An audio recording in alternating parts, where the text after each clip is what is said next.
Hello everyone, welcome to a new episode from LinguaMe. Do you have a few minutes to know extra interesting habits and customs in Egyptian Arabic? Customs that are really hilarious to know? Follow up with me in this video and let's start.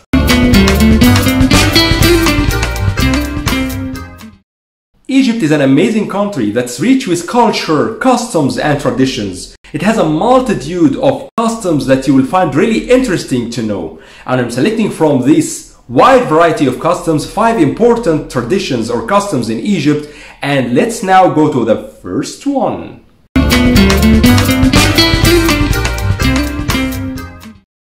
So, sailor's impossible invitation. عزومة المراكبية. Okay, عزومة, invitation, and sailor's المراكبية is the plural of marakbi, which is a sailorman. Okay, and what actually is sailor's impossible invitation? Of course, for example, if you imagine that you are on a boat and you have a friend on the shore and you are eating, and tell your friend while you are on the boat in the middle of the water and you can see him, come and take and have a tea with me. Okay, so he cannot come because you are in the water and he's on the ground, on the shore. He cannot come, but you are just saying it as a form of hospitality. Okay, in Egypt this is very traditional and this is very common, but we don't do it all the time. Just do it hilariously and do it just like for fun, that sometimes somebody will say give an invitation that is an impossible form of an invitation, like for example he is on a car or in a place where a guest cannot at all come and join him. Okay, so this is called عزومة المراكبية, or the sailor's impossible invitation.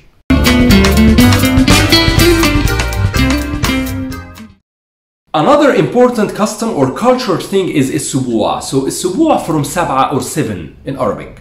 7, Sab'a in Arabic came Isubu. So Isubu involved something about 7, right? So it is a celebration that we do after 7 days from the birth of the child. So the child is 7 days old, okay? And Isubu is a very cultural thing and very cultural celebration, very important one that is deep rooted into our culture as Egyptians. And if you watch some old movies, you will find Isubu represented there. Like for example, a very important movie in the Egyptian cinema called Al-Hafid, the grandson. Okay, the grandson, Al-Hafid, where in this movie you will have the customs or the celebration of Isubu, and you see really hilarious things like the people will just hold the baby in a sieve, and they just will shake the sieve and tell the baby, okay, listen to your aunt, don't listen to your grandmother, listen to grandfather, and all these very cultural things that are deep rooted,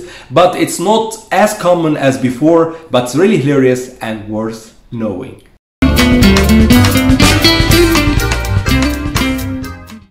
This custom is very important, but before I talk about this custom, just say this word with me. الفسيخ. فسيخ. Okay, can you pronounce it now? Great. So let's talk about its meaning. الفسيخ is a type of food. Okay, it's a salted fish, salted preserved fish, and it's a meal that we usually very accustomed or used to have during the Easter. The Easter, it's a tradition, an ancient Egyptian tradition that dates back to the ancient Egyptians, and Egyptians eat الفسيخ every Easter. Most Egyptians, of course, not all Egyptians. I personally don't eat it, but I have many friends and family members and relatives who love الفسيخ. So الفسيخ is a tradition, a very important custom and tradition in Egypt. Salted fish, maybe with onions and lemon, and it might be difficult for you as a foreigner to eat الفسيخ. It's heavily salted, maybe difficult on your stomach, and also it's very important to know that we don't have الفسيخ from anybody, from any seller. Just we have it from sellers who have good quality, high quality products, and these sellers may be known by name, and otherwise it might be dangerous, and this meal might be poisoned if you get it from anywhere that you don't know the origin, or you don't know how it was made and all this. Okay, so الفسيخ, a very important meal, and from this, there's a proverb or saying in Egyptian Arabic that's called يخلق من الفسيخ شربات, or يعمل من الفسيخ شربات,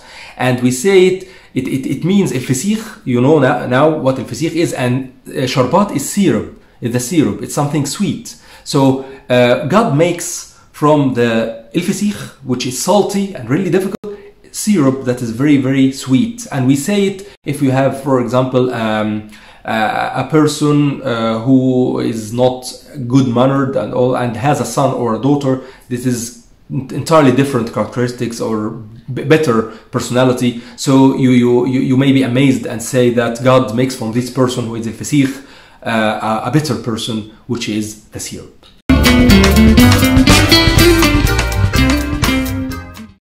The 5-finger gesture, okay? Like for example, if I'm doing something like this, okay? I'm not taking a selfie here or something like, no, just something like this. It's related to envy, okay? In Egypt, if you are visiting Egyptian families, maybe it's not now that common, but before it was more common, you'll find on the door something like a hand doing like this or doing like this, okay? So this hand is not just a decorative thing, it's something that's deeply related to the culture, or deeply rooted into the culture, and related to the protection from envy, okay? So the number 5 in Egyptian culture or Egyptian tradition or Egyptian understanding is heavily related or correlated to envy and the protection of envy. So you do 5 like this, 5 fingers, in order to protect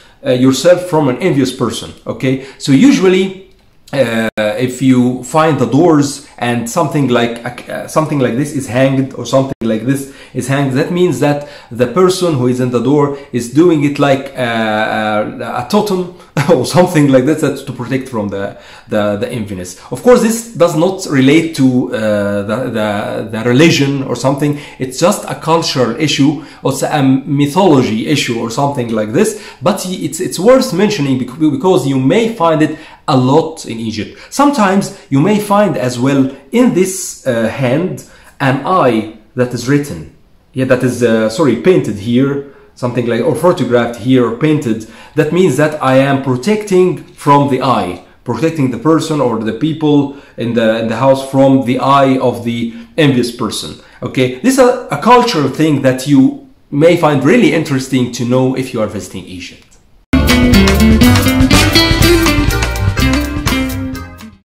Have you spilled a coffee in Egypt?